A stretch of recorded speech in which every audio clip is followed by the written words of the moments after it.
In previous session, we talked about the three states of matter: solid, liquid, and gas. These states are interchangeable, meaning when you heat a solid, it changes to liquid, and upon further heating, it transforms into a gas.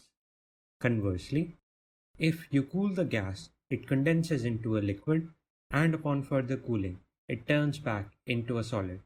So by heating or cooling the different states of matter, we are altering the internal energy of particles in each state. So when we heat a solid, it turns into a liquid. But what happens is that the molecules start to vibrate more vigorously. Their kinetic energy increases, and some of the bonds also break.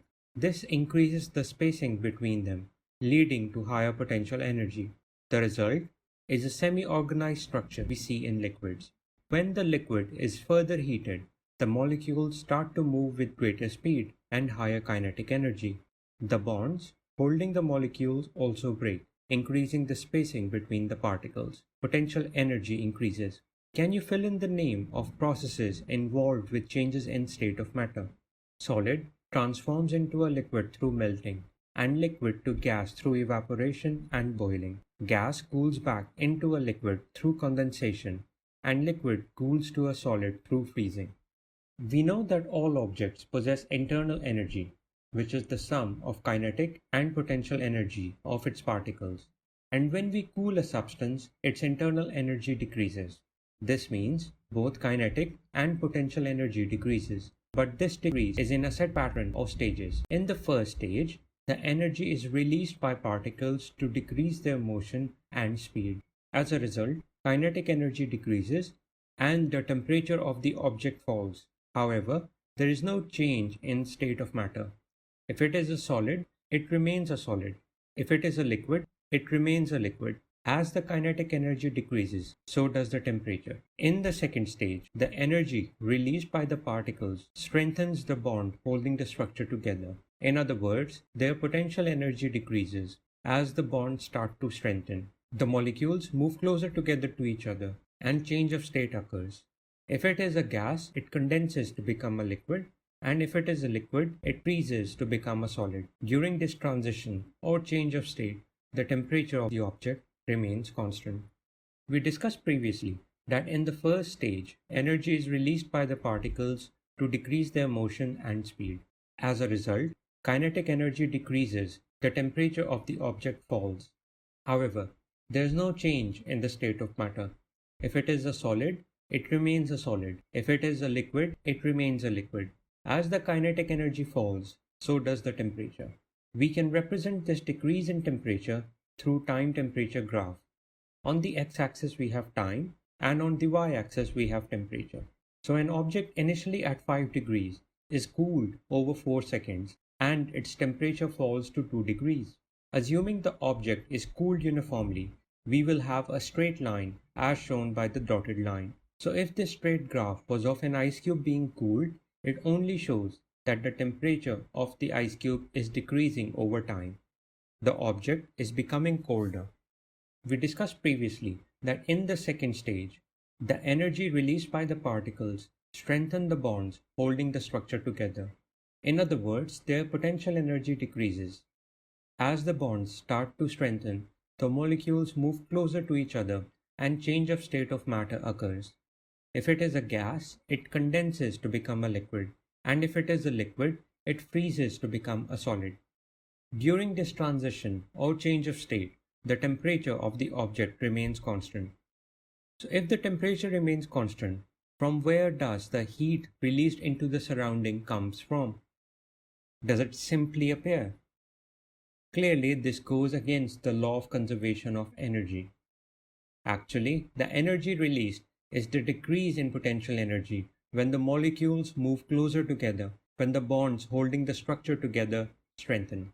As potential energy decreases, the temperature and kinetic energy of an object remain constant. We can represent this through time-temperature graph. On the x-axis we have time, and on the y-axis we have temperature.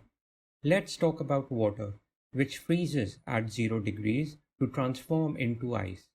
We leave this water freezing for 5 seconds. Keeping in mind that this change of state occurs at constant temperature of 0 degrees, the graph we get is a straight horizontal line. So when there is a change of state, the graph is a straight line parallel to the x-axis. Cooling curve is a graph of time against temperature with time on x-axis and temperature on y-axis. So when a gas is cooled until it transforms into a solid, we get the following stepped graph. This graph is the mix of individual graphs we discussed previously. It is important to recognize the two stages that make up the graph. Stage 1, in which the state of matter is simply cooled. As the substance is cooled, its temperature falls, meaning kinetic energy falls, and particles are moving less vigorously, but there is no change of state of matter. The potential energy remains constant. In stage 1, we still have the original state present. So if it was a solid before cooling, it's still a solid after cooling. If it was a liquid before cooling, it's still a liquid after cooling, though the temperature of the substance has decreased. Stage 2, in which the state of matter is further cooled. The substance is further cooled, but its temperature remains constant, meaning kinetic energy remains constant. The energy release strengthens the bond holding the structure together, decreasing the potential energy. The particles start to move closer, resulting in a change in state of matter. In stage 2, the substance undergoes change of state. So if it was a gas before, during stage 2, there will be gas and liquid present. Similarly, if there was liquid before, there would be liquid and solid present during stage 2. The key thing to note is that these processes, such as condensation and freezing, only occur in stage 2. This is the stage where heat is released to strengthen the bonds and decrease the spacing between particles. Below is a labeled cooling curve graph. It not only states the particular state of matter at each stage, but also shows where the change in state of matter is occurring. In this case, a gas is cooled until it transforms into a solid. A stepped line graph is used to represent the entire process. First, let's discuss stage 1. In stage 1, the matter is simply cooled. The temperature of the particular substance falls. This is marked by the red lines. As no change of state is happening, the potential energy remains constant. Kinetic energy is decreasing during this time, but the original state of matter is still intact. We then have stage 2, where transition between states of matter occur.